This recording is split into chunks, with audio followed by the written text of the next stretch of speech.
The charge nurse had already pulled me aside twice about my demeanor.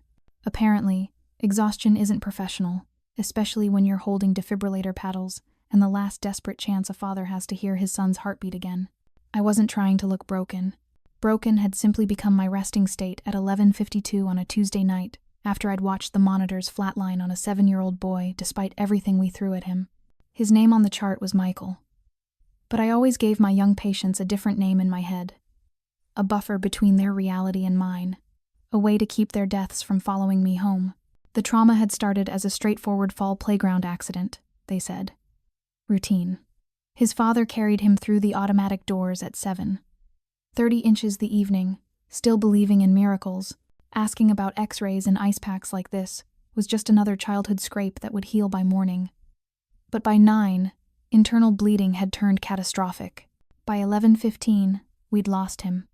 No amount of blood transfusions or emergency surgery could restart a system that had already surrendered. For pediatric emergency nurses, emotional detachment is mandatory equipment. We learn to build walls around our hearts, the way surgeons scrub their hands. We make dark jokes in supply closets.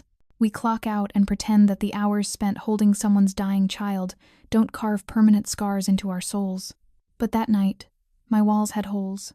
The break room was a tomb, nothing but the mechanical hum of the ancient refrigerator and the strobing flicker of a fluorescent tube that maintenance had ignored for 3 weeks. Nothing in this hospital got fixed unless it threatened lawsuits. A dying light was just cosmetic damage in a building drowning in human wreckage. I was standing at the sink, scrubbing blood from beneath my fingernails. Michael's blood, transferred there while I did chest compressions, pumping and counting and praying to gods I'd stopped believing in years ago. The water ran cold and pink, but it couldn't wash away the weight pressing against my sternum, the specific gravity of failure. My eyes stayed fixed on the drain while my hands worked mechanically, scrubbing skin that would never feel clean. That's when my phone started buzzing in my locker. Once. Twice. 3 times.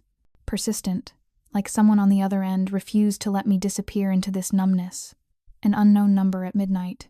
Those calls were always bad news scammers, wrong numbers, or worse. The scheduling coordinator dragging you back for another shift before your soul had time to reconstitute. I almost let it die. Planned to let it vibrate itself into silence like everything else I'd been avoiding. But on the 4th buzz, something exhaustion, curiosity, the universe refusing to let me off the hook made me answer. Hello? A woman's voice emerged from the speaker. Controlled, measured, not quite cold, but stripped of anything resembling warmth. It had the texture of a business transaction someone had rehearsed. Miss Burt, is that correct? Shannon Burt? I frowned.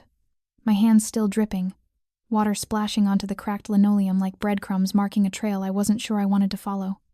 Who is this? My name is Margaret. I'm calling on behalf of a family here in the Chicago area. We were informed that you work in the pediatric emergency unit at Mercy General Hospital. The formality in her tone made my shoulders tighten. It felt calculated, like someone had done research my name, my unit, my shift schedule, and that precision carried an edge I couldn't quite name. How did you get my number? That's less important than what I'm calling about. We have 2 infant girls in critical emotional distress. Your name came to us through a trusted medical connection, someone familiar with your work with traumatized children. I sat down on the metal bench, letting water drip from my fingers onto the floor, each drop counting down seconds I'd never get back. I don't take private cases. End duration. Margaret paused for half a beat, then pressed forward with clinical efficiency. This isn't standard childcare. The children are twins, Anna and Emma, 10 months old. Their mother died 3 months ago, sudden complications. Since her death, both infants have exhibited severe psychological collapse. They've been hospitalized twice for dehydration and failure to thrive. They won't eat. They won't sleep. We've consulted pediatricians, child psychologists, trauma specialists. Nothing has worked. I closed my eyes, Michael's face still burning behind my eyelids. Sounds like acute grief response. Infants process loss differently than adults. Their bodies shut down when attachment ruptures. Exactly. Margaret's voice sharpened with something that might have been hope or desperation. That's why standard medical intervention has failed. You were recommended because you don't just treat symptoms. You see the child beneath the crisis. I didn't respond. Just sat there in that flickering room, alone with ghosts. Michael's father screaming in the hallway. Haley from 2 months ago, who coded during a routine procedure. The little girl last year who came in with bruises her mother swore were accidental. I thought about my own mother, 63 years old, still scrubbing toilets in mansions she'd never be invited to enter through the front door, still working because I hadn't earned enough to give her rest. I was 32, failing at the one promise I'd made her, that she wouldn't die on her knees. I thought about those 2 baby girls in some house I'd never seen, crying through the darkness for a mother whose face they were already forgetting. The family is prepared to offer $25,000 for 4 weeks of intensive care. The number hit like a physical object. Solid, impossible, dangerous. 25,000. Nearly 4 months of my salary. Nearly enough to clear my mother's medical debt and buy her 6 months of breathing room. A car will arrive at 7 a.m. if you accept. The address is confidential. You'll be brought to the residence. I didn't answer immediately. My throat had gone dry, my pulse loud in my ears. Margaret's voice softened by a single degree. I'll call back in 1 hour. If you decline, we won't contact you again. The line went dead. I sat there for 41 minutes. Didn't move from the bench. Didn't finish washing my hands. Just stared at the wall where someone had taped a faded poster about hand hygiene, the edges curling like everything else in this place that had been neglected too long. I hadn't saved Michael. I hadn't saved my mother from another year of breaking her body for minimum wage. I hadn't saved any of the children whose names I'd tried to forget but never would. When the phone buzzed exactly 60 minutes later, I answered before the first ring finished. I'll come. Good. Margaret's voice carried the faint exhale of relief. 7 a.m. sharp. The driver will have your name. Miss Burt, thank you. She disconnected before I could change my mind. Before we continue, if you're following Shannon's journey, let us know where you're listening from. Drop a comment below and tell us how this story has found you. Don't forget to subscribe, like, and share to hear more stories about the moments that change everything, the phone calls we almost don't answer, the choices we make at midnight when nobody's watching, the families we find in the darkest places. I left the hospital at 2:47 a.m. The blood-stained scrubs were balled up at the bottom of my bag. Michael's blood dried into the fabric like evidence I couldn't quite throw away but knew I shouldn't keep. Outside, the air had teeth. Wind cut through my jacket, pushing me forward like the night itself wanted me gone. My apartment was on the 4th floor of a building with broken elevator and heat that only worked when it felt like it. Just a box I collapsed into after shifts. A place to shower off other people's trauma and pretend I could sleep without seeing their faces. I made chamomile tea. I didn't drink. It sat cooling on the counter while I sat on the kitchen floor, back pressed against the refrigerator, phone still clutched in my hand. Margaret's number glowed on the screen like a question I hadn't finished answering. 3:28 a.m. The number 25,000 kept looping through my exhausted brain, not because I was greedy, but because I was drowning. My mother's rent was 3 months overdue. The electric company had sent a final notice. I'd been eating vending machine dinners for 2 weeks because groceries were a luxury I couldn't justify. But it wasn't just the money. It couldn't be. There was something in Margaret's voice beneath the clinical precision, beneath the rehearsed professionalism that reminded me of the parents I'd stood beside in ICU rooms. The ones who'd run out of options. The ones who'd tried everything and were making one last desperate call into the void, hoping someone, anyone, would answer. 2 baby girls, 10 months old, crying themselves into dehydration because the only person they'd ever loved had disappeared. I knew that kind of grief. I'd seen it calcify in children's eyes, the specific emptiness that comes when the world proves it's not safe, when the people who promise to stay don't come back. And maybe, just maybe, I knew how to sit in that darkness without trying to fix it too fast. How to stay when staying was the only medicine that mattered. I set the phone down and closed my eyes. Outside, the city hummed with sirens, someone else's emergency, someone else's midnight catastrophe. In 7 hours, a car would arrive for me. In 7 hours, I'd walk into a world I didn't understand, toward 2 children I'd never met, working for a family whose name I didn't even know yet. Margaret had said the father was complicated. I'd worked in pediatric emergency for 11 years. I knew what complicated meant when people whispered it in careful voices. It meant dangerous. It meant connected. It meant the kind of man whose name you didn't say out loud in certain neighborhoods. But I also knew that complicated men could love their children just as fiercely as anyone else. Sometimes more so, because they knew better than most how quickly everything could be taken away. I pulled myself off the floor, rinsed the cold tea down the sink, and went to pack a bag. Whatever I was walking into tomorrow, whoever Norman Hinton turned out to be, I'd made my choice the moment I answered that phone. Some calls you take because you need the money. Some calls you take because you're running from something. And some calls you take because 2 babies are crying in the dark, and you're the only one left who knows how to answer. The black SUV arrived at exactly 7 a.m., idling at the curb like a predator that had learned patience. Tinted windows. No plates visible from my angle. The kind of vehicle that didn't want to be remembered. I stood on the sidewalk with my canvas bag, second-guessing everything, when the rear door opened from the inside. A man in a dark suit nodded once. No smile, no introduction. Just the gesture that meant time was up, get in or walk away. I got in. We drove for 43 minutes, leaving the city's broken grid behind, trading cracked sidewalks for manicured lawns, chain link for wrought iron. The driver never spoke. Never turned on the radio. Just navigated with the cold efficiency of someone who'd made this trip 100 times and knew better than to make conversation. When we finally turned onto an unmarked road, my pulse kicked up.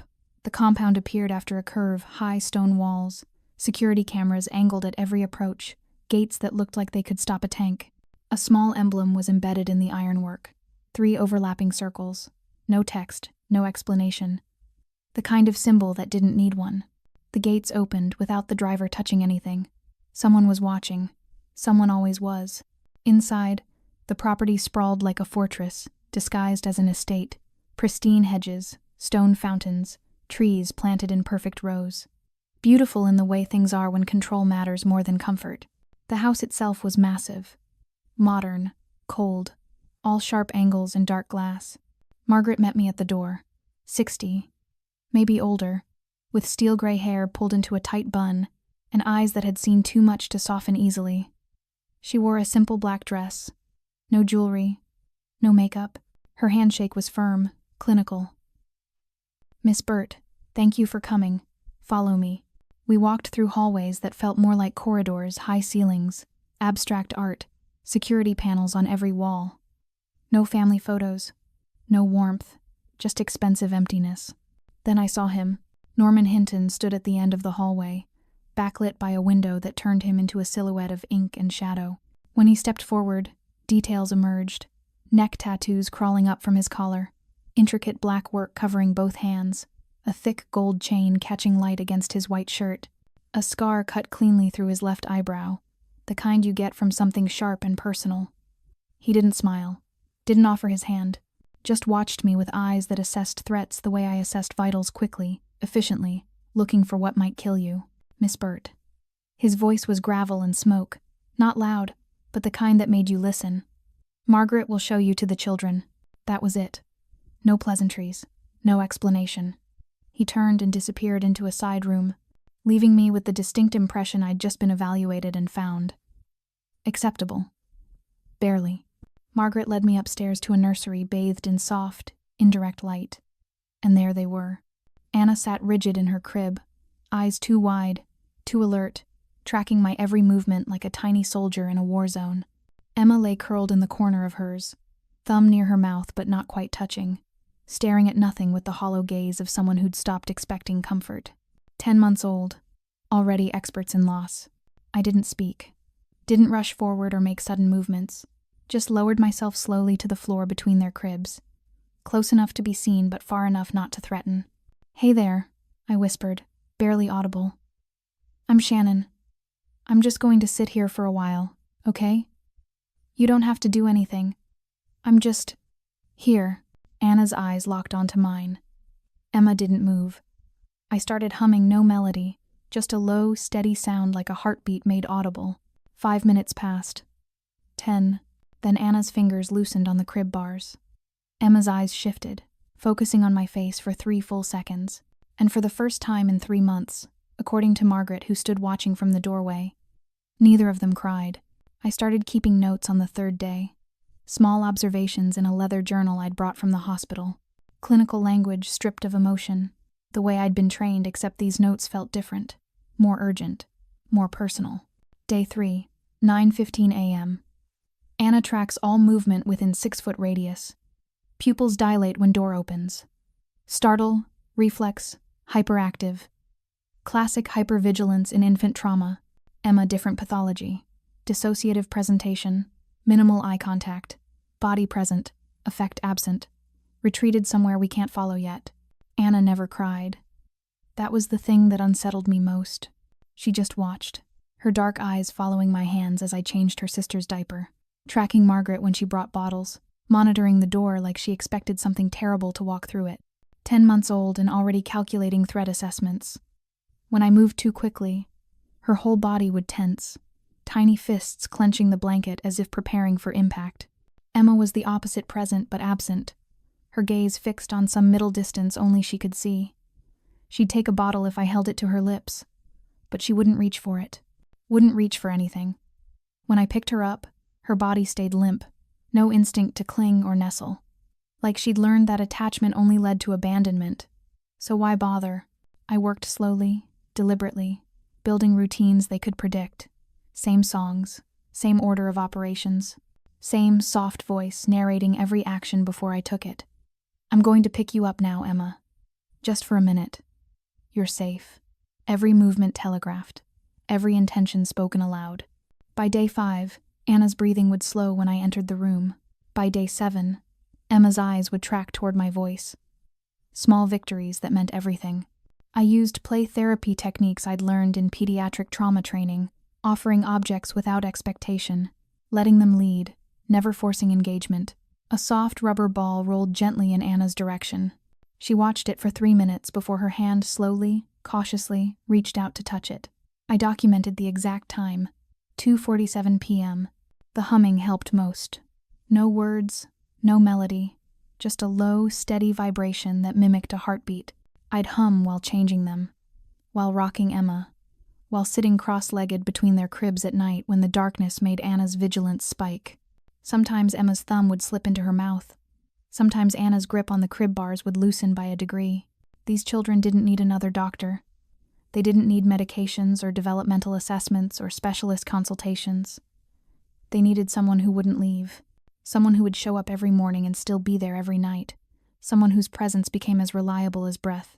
On day 9, I caught movement in my peripheral vision and looked up to see a security camera adjust its angle, tracking me as I sang softly to Emma. I knew he was watching. Norman, somewhere in this vast cold house, observing through lenses and screens. I wondered what he saw, whether he recognized the slow miracle happening in this room, 2 babies learning that the world might be safe again, that hands could be gentle, that voices could soothe instead of vanish. Later, Margaret brought me tea and lingered in the doorway. He watches every feed, she said quietly. Every diaper change, every time you sing to them.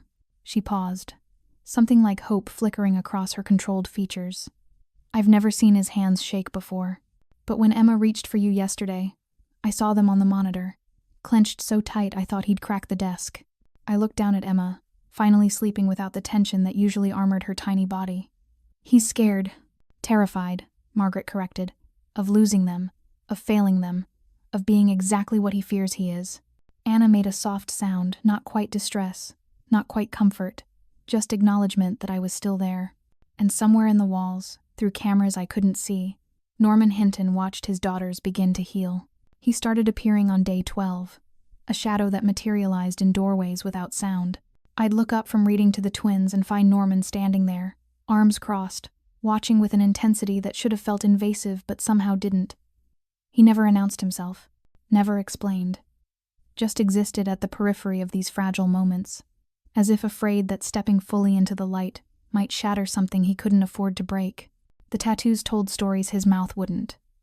A serpent coiled around his right forearm, scales rendered in obsessive detail, Roman numerals across his knuckles, dates, maybe, or codes only he understood. Symbols I recognized from hospital gang affiliation charts mixed with others I'd never seen. Every inch of visible skin was a map of violence survived, battles fought, a life lived in shadows most people never glimpsed. But I'd learned to read a different language in my years with traumatized children. The body speaks truths the mouth denies, and Norman's body was screaming. His jaw would tighten when Emma cried, muscle jumping beneath the ink on his neck like he was physically restraining himself from. What? Fixing it? Running? Falling apart? When Anna reached toward him one afternoon, tiny hand extending past the crib bars in his direction, I watched his fingers tremble before he pulled back, turning away as if she'd burned him. Not rejection, terror. By week 3, he'd progressed from doorways to the chair across from me while I read. He'd sit in complete silence, that heavy presence filling the room, his eyes tracking every interaction. When I hummed, his breathing would slow. When Emma finally laughed, a small, startled sound at a silly face I'd made, his hands clenched the armrests, so hard I heard the leather creak. One afternoon, after both girls had fallen asleep, and I was documenting notes, he spoke for the first time beyond basic greetings. "Stay." I looked up. He stood, framed in the late sunlight streaming through the window, gold chain catching fire, the scar through his eyebrow casting a shadow that made his face look carved from stone. "The 4 weeks," I started. But he shook his head. "Stay indefinitely, not as an employee." His voice was rough, unused to asking for anything. "They need you. I can't." He stopped, jaw working. "I don't know how to do this." The confession hung between us like something physical. This man who built an empire on fear and control was admitting he had no idea how to help 2 babies heal from losing their mother. The armor cracked, and beneath it was just grief raw, overwhelming, paralyzing. I saw it then. Beneath the tattoos and the gold chains and the reputation that made security guards nervous, and the name people whispered in hospital corridors. Norman Hinton was drowning. A man who'd survived violence and betrayal and whatever dark chapters were inked across his skin, completely undone by 2 10-month-old girls who needed something he didn't know how to give. "They need you," he repeated, quieter now. "And I—" He didn't finish. Didn't need to. I glanced at Anna and Emma, sleeping peacefully for the first time in months. Thought about my apartment with its broken heat and overdue bills. Thought about my mother still scrubbing floors. Thought about Michael and Haley and all the children I couldn't save. Then I thought about these 2 already healing, already learning to trust again. And the man watching them, like they were the only thing in his world worth protecting, even if he had no idea how. "Okay," I said simply. "I'll stay." Something shifted in his expression, not quite relief, not quite hope. More like a drowning man who'd just been thrown a rope and wasn't sure it would hold. "Thank you." The words sounded foreign in his mouth, like he'd forgotten how to say them. He left without another word. But I understood what had just happened. I hadn't just agreed to extend a job. I'd walked into something deeper, more complicated, a family frozen in grief, learning to breathe again. And somehow, without meaning to, I'd become the oxygen. The screaming started at 2:17 a.m., shattering the compound's carefully maintained silence. Not the ordinary fussing of tired infants, but something primal, the kind of sound that reaches into your chest and squeezes. I was out of bed before conscious thought, running barefoot down the hallway in my sleep shirt, heart hammering against my ribs. Norman was already there. He stood frozen in the nursery doorway, like a man facing execution. His tattooed hands gripping the doorframe so hard his knuckles had gone white beneath the ink. The dim nightlight cast shadows that made the serpent on his forearm look like it was writhing. Anna was standing in her crib, tiny hands clenched around the bars, eyes wide and unseeing, screaming at something only she could see. Emma had curled into a ball, sobbing in broken gasps that sounded like drowning. Norman's head turned toward me, and what I saw in his face stopped me cold. Not anger, not frustration. Pure, undiluted terror. The kind that strips away every defense and leaves you naked. "I don't know what to do." His voice cracked on the last word, barely audible beneath the screaming. A confession. A surrender. I touched his arm gently once, briefly, and moved past him into the room. Didn't rush. Didn't flood them with light, or noise or desperate energy. Just lowered myself slowly to the floor between their cribs, making myself small, non-threatening, present. "Hey, sweethearts," I murmured, steady and low beneath their cries. "I'm here. I'm right here." Anna's screaming hitched, broke rhythm. She was still crying, but her eyes had started to focus, seeing the room instead of whatever nightmare had dragged her under. I slipped 2 fingers through the crib bars, an offering, not a demand. For 7 seconds she just stared at my hand, then her tiny fingers wrapped around mine and squeezed with desperate strength, like I was the only solid thing left in a world that had proven itself made of smoke. Emma's sobs were quieter now, but still coming in ragged waves. I started humming no melody, just a low vibration that lived somewhere between sound and feeling. The same wordless lullaby I'd used for weeks. The one they'd started to associate with safety. 3 minutes. 5. Emma's breathing began to match the rhythm of my humming. Anna's grip loosened slightly but didn't let go. 8 minutes. 10. The crying dissolved into hiccups, then into the heavy breathing of exhaustion, finally overtaking terror. At 11 minutes, both girls sank back into their blankets, eyes closing, small bodies surrendering to sleep. I didn't move, didn't risk breaking whatever spell had settled over the room, just stayed there on the floor between them. Anna's fingers still wrapped around mine through the bars. Emma's breathing gradually deepening into something that almost resembled peace. The adrenaline drained out of me slowly, leaving behind bone-deep exhaustion. The floor was cold. My back would hate me in the morning, but I'd learned something in 11 years of pediatric nursing. Sometimes the only medicine that works is presence. The promise that when they wake screaming in the dark, someone will be there. Someone will stay. I closed my eyes, still humming softly, and let sleep pull me under. When dawn light touched my face hours later, I woke to find a blanket draped carefully over my shoulders, soft, warm, smelling faintly of cedar.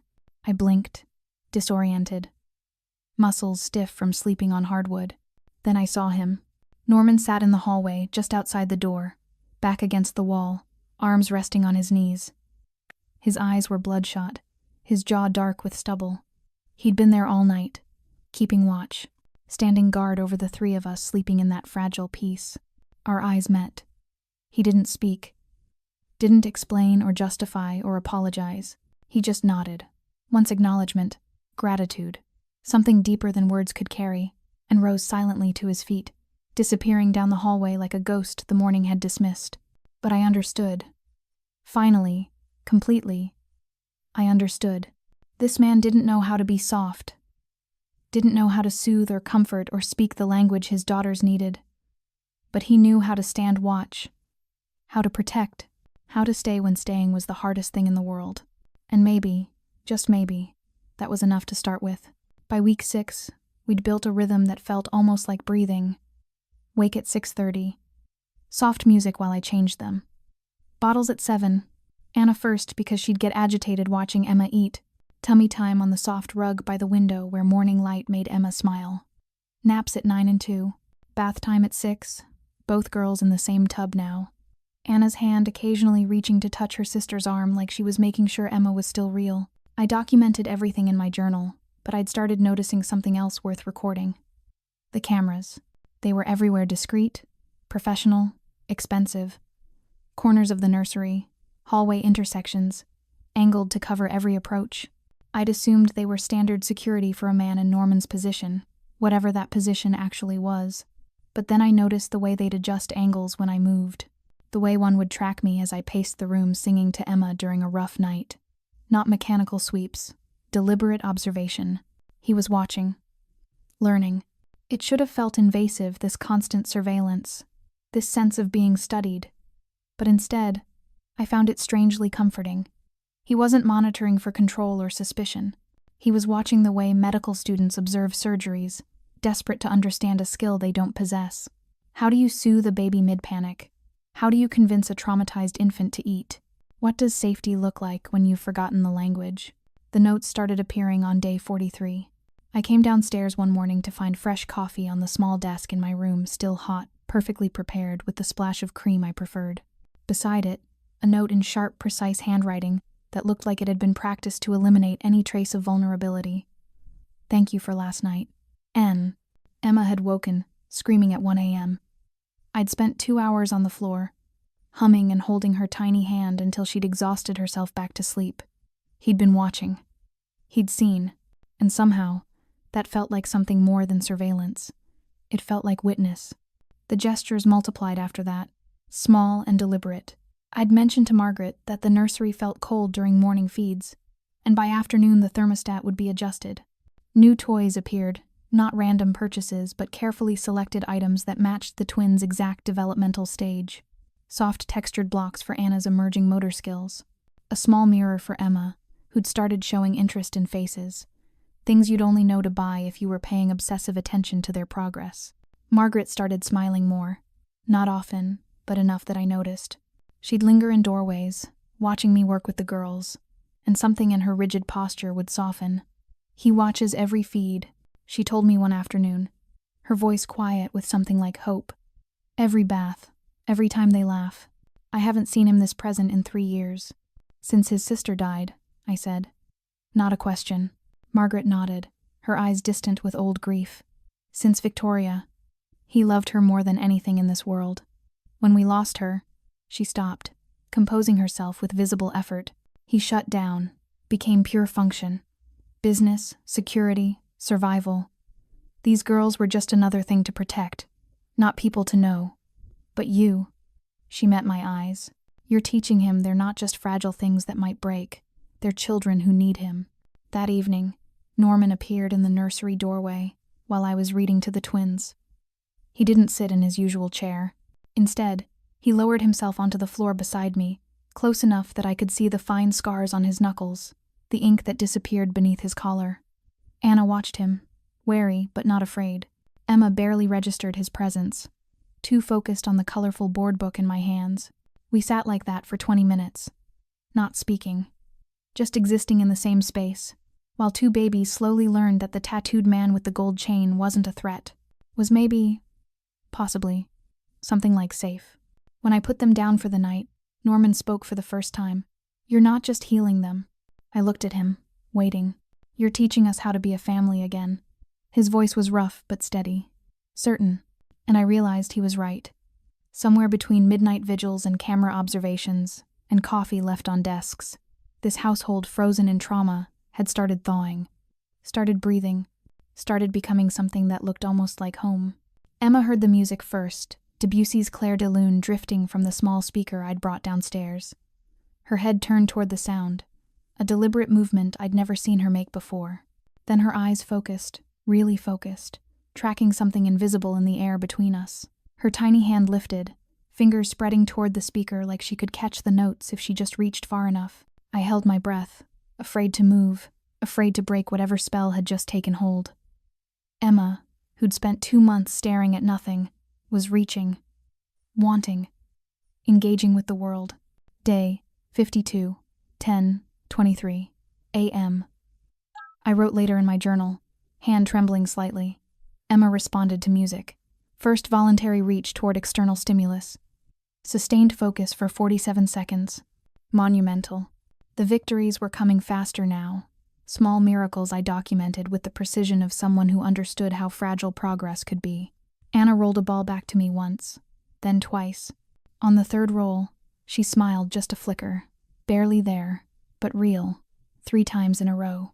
Each return a tiny declaration of trust, that someone might stay, might keep playing, might not disappear the moment she started to believe. I'd taken them outside that afternoon, spreading a blanket in the garden where late spring sun filtered through the trees. Anna was practicing her crawl, moving in determined bursts across the soft grass. Emma sat in my lap, content to watch butterflies drift past, occasionally reaching toward them with that same wonder she'd shown the music. Then Norman appeared. He didn't announce himself, didn't call out or approach, just lowered himself onto the grass about 6 feet away, sitting cross-legged in his dark slacks and white shirt, gold chain catching sunlight. Watching. Always watching. Anna noticed him first. She stopped mid-crawl, sitting back on her heels, those alert eyes assessing. For a long moment, neither of them moved. Then, slowly, so slowly I barely breathed, Anna began crawling in his direction. Norman went completely still. Not the stillness of control, but of a man terrified that any movement might shatter something impossibly fragile. His tattooed hands rested on his knees, fingers spread slightly like he was trying not to clench them. The serpent on his forearm seemed to hold its breath. Anna reached him and stopped, studied his face with that serious, assessing gaze. Then her small hand lifted and pressed against his forearm, right over the intricate black scales. Her fingers traced the lines, curious, unafraid, exploring this strange man with the permanent pictures on his skin. I saw it then, the shimmer in Norman's eyes, tears he'd probably spent decades learning not to shed. His jaw worked, throat moving in a hard swallow. When he finally moved, it was with excruciating care, lifting Anna like she was made of spun glass and might dissolve if he held too tight. She settled against his chest, one small hand still touching his tattoo, the other gripping his shirt. Not crying, not screaming, just breathing in sync with him, her body fitting into the space beneath his chin like some part of her remembered this was where she belonged. Emma watched from my lap, her eyes tracking her sister in Norman's arms. I held my breath, waiting for the fear response, the panic that would make Norman retreat behind his walls again. But Emma just watched, blinked, reached one hand toward them like she wanted to be included in whatever moment was unfolding. Norman's voice came out wrecked, barely a whisper. "Can I?" I stood, carrying Emma the few steps to close the distance, and carefully settled her against his other shoulder. For the first time in 3 months since their mother died and the world stopped making sense, Norman Hinton held both his nieces, and they didn't scream, didn't fight, or go rigid with fear. They simply existed there, breathing together, 3 hearts, finding a rhythm that might, eventually, sound like family. I stepped back, my own eyes burning, and watched this man who'd built an empire on fear and control, completely unmade, by 2 tiny girls, who'd finally decided he might be safe enough to trust. It was the most sacred thing I'd ever witnessed. The sound of breaking glass cut through the afternoon quiet like a gunshot. I was upstairs changing Emma when I heard it, the sharp crack of something shattering, then a heavier thud that made my stomach drop. I scooped Emma up and ran, taking the stairs 2 at a time, heart already pounding with a fear I couldn't yet name. Margaret was on the kitchen floor, her back against the cabinet, one hand clutching her chest, the other braced against the tile. A glass pitcher lay in pieces around her, water spreading in a dark stain across the grout. Her face had gone chalk white, lips tinged blue, breathing coming in shallow gasps that whistled in her throat. I was beside her in seconds, medical training overriding panic. Still holding Emma against my hip, I checked Margaret's pulse, rapid, thready, irregular, classic cardiac event. "Margaret, stay with me. Can you talk?" She nodded weakly, trying to speak, but I was already pulling out my phone, dialing 911 with shaking fingers. Gave the address, the symptoms, demanded they hurry. Set Emma down gently in her playpen in the corner where she'd be safe, then returned to Margaret, loosening her collar, elevating her legs slightly. "Ambulance is coming. Just breathe, okay? Nice and slow." Her hand shot out, gripping my wrist with surprising strength for someone barely conscious. Her eyes were desperate, pleading. "Don't tell him yet," she whispered, voice barely audible. "Norman can't. He already lost too much." I wanted to argue, to say he needed to know, but the paramedics were already at the door. Margaret must have left it unlocked, must have known this was coming. They swept in with practiced efficiency, asking questions I answered in clinical shorthand while they loaded her onto the stretcher. Vitals, symptoms, timeline. I rode in the ambulance, holding her hand while they worked. Emma and Anna left with one of the security team I barely knew. At the hospital, they rushed her back immediately. I stood in the waiting area, still in the clothes I'd been wearing, water and broken glass stains on my knees, and tried to process what had just happened. A nurse eventually approached with paperwork. Emergency contacts. That's when I saw it. Daughter, Victoria Hinton, deceased. Not employer, not client. Daughter. The world tilted sideways. Margaret wasn't the housekeeper. She was the twins' grandmother. Victoria had been her daughter, which meant Norman and Victoria were siblings. The twins' mother hadn't been Norman's wife. She'd been his sister, and Margaret had been living in this house, raising her dead daughter's children, watching her son-in-law know her daughter's brother try to parent through the crushing weight of guilt and grief. I sat down heavily in a plastic chair, the pieces rearranging themselves into a picture I should have seen sooner. The way Margaret watched Norman with that particular blend of sorrow and hope. The letters I'd glimpsed once in his office, written in a hand that looked like mourning. The way he talked about failure like it was a physical wound. He blamed himself for Victoria's death, had been carrying that weight alone while trying to raise children he'd never planned for, never learned how to parent, terrified of failing them, the way he believed he'd failed their mother. The automatic doors slid open, and Norman strode through them like a force of nature, face rigid, jaw set, eyes scanning for threats, with the reflexes of someone who'd lived his whole life expecting ambush.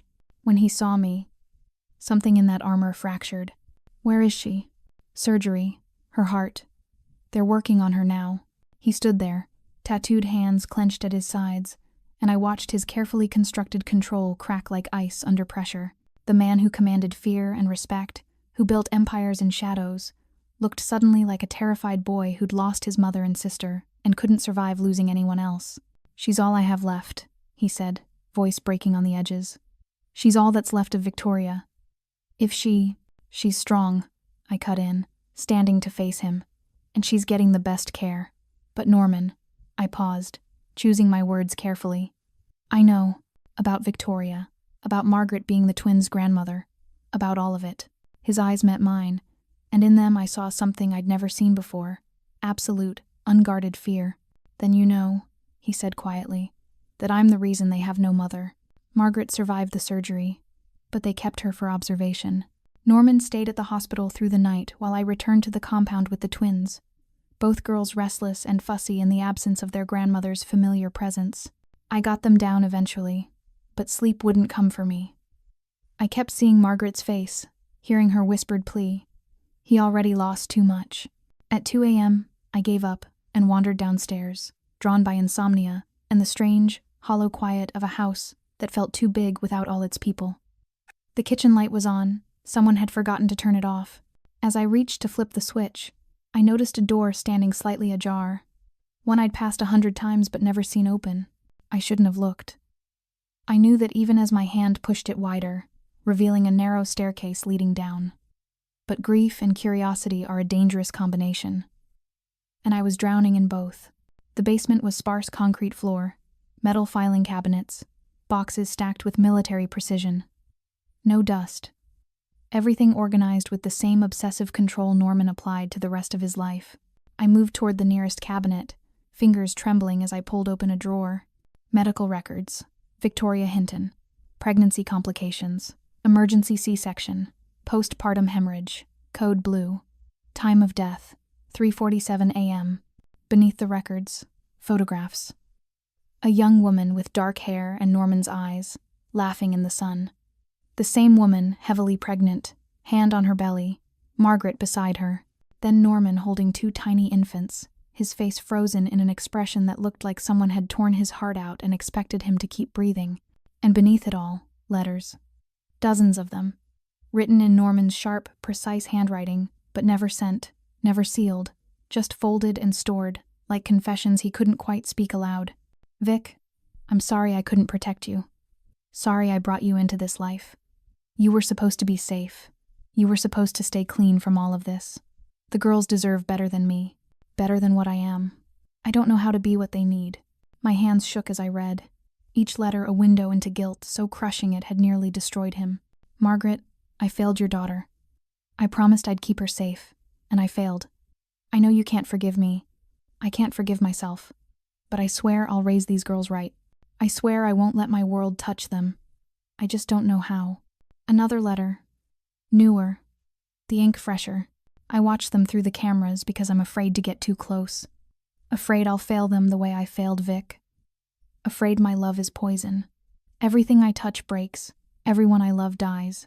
How do I protect them from me?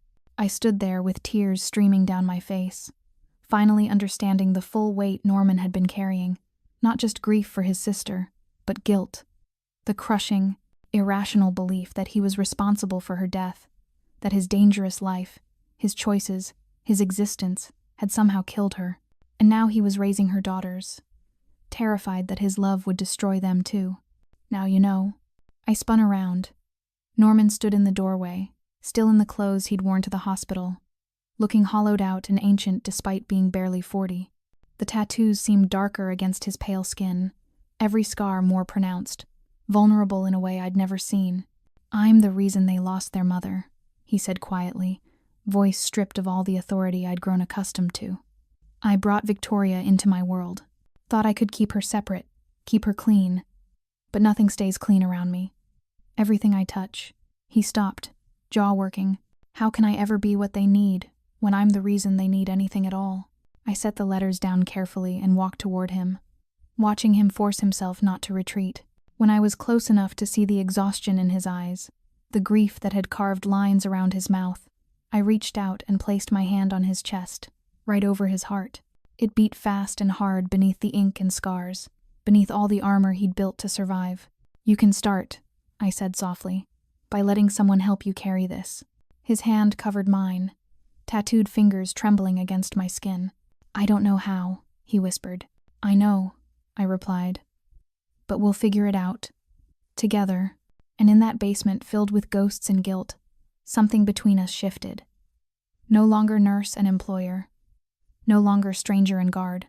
Just two people who'd both lost too much, learning that maybe the way through grief wasn't alone. The threats started 3 weeks after Margaret came home from the hospital. I only knew because the compound changed overnight. More guards, different faces, security protocols that meant even I needed escorts between buildings. Norman disappeared into his office for days at a time, emerging only to check on the twins before vanishing again into whatever dark business kept men like him alive. Then one morning, I found an envelope on my desk. Inside, a plane ticket to Portland, a new driver's license with my photo but a different name, and a bank statement showing $200,000 in an account I'd never opened. The note was brief, written in Norman's unmistakable hand. "You've done more than anyone could ask. It's time for you to be safe. A car leaves at noon. Don't come back." Something hot and furious ignited in my chest. I was down the stairs and through the hallways before conscious thought caught up, the envelope crumpling in my fist. His office door was closed but not locked. I didn't knock. Norman sat surrounded by monitors, showing every corner of the compound, phone pressed to his ear, speaking in a language I didn't recognize. When he saw me, he ended the call mid-sentence. "Shannon, no." I threw the envelope onto his desk, the ticket and fake ID spilling across security footage of the front gates. "I'm not leaving. You don't understand what's happening. There are people. I don't care." My voice shook but held steady. "You don't get to decide I'm safer without you. Those girls upstairs need me. Margaret needs me. And whether you'll admit it or not, you need me too." He stood, and for a moment I saw the man who intimidated everyone he met, jaw set, eyes hard, every inch of him radiating danger. But then his shoulders dropped, and suddenly he just looked tired, scared. "Everyone I love dies, Shannon." The words came out raw, stripped of defenses. "My sister, my parents, everyone who gets close to me ends up." He stopped, hands clenching. "I can't watch you die because I was too selfish to let you go." I moved around the desk, watching him force himself not to retreat. When I reached him, I took his tattooed hands in mine, those hands that had built empires and broken bones, and trembled when his daughters smiled. "You're not poison, Norman." I held his gaze, refusing to let him look away. "You're just scared. And that's okay. But love doesn't mean protecting people by pushing them away. It means staying, even when you're terrified. It means trusting that maybe, just maybe, not everyone leaves."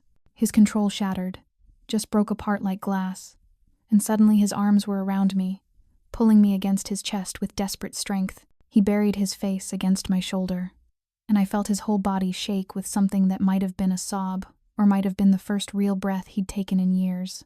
"I can't lose you," he whispered against my hair. "I can't." "Then stop trying to send me away." I held him tighter. "I'm staying, Norman. I choose to stay."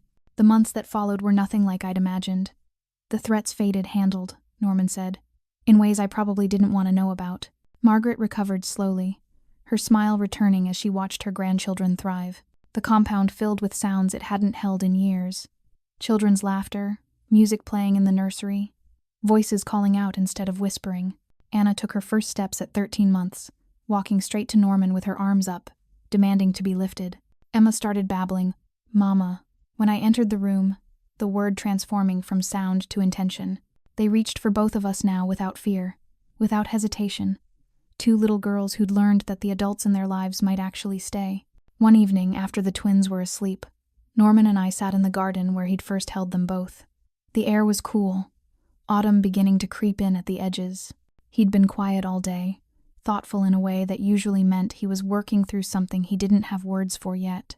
I took his hand-scarred knuckles, black ink, calluses from a life I'd never fully understand, and laced my fingers through his.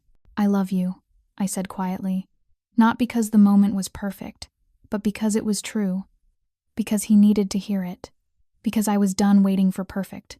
He didn't flinch, didn't pull away or deflect, just turned to look at me.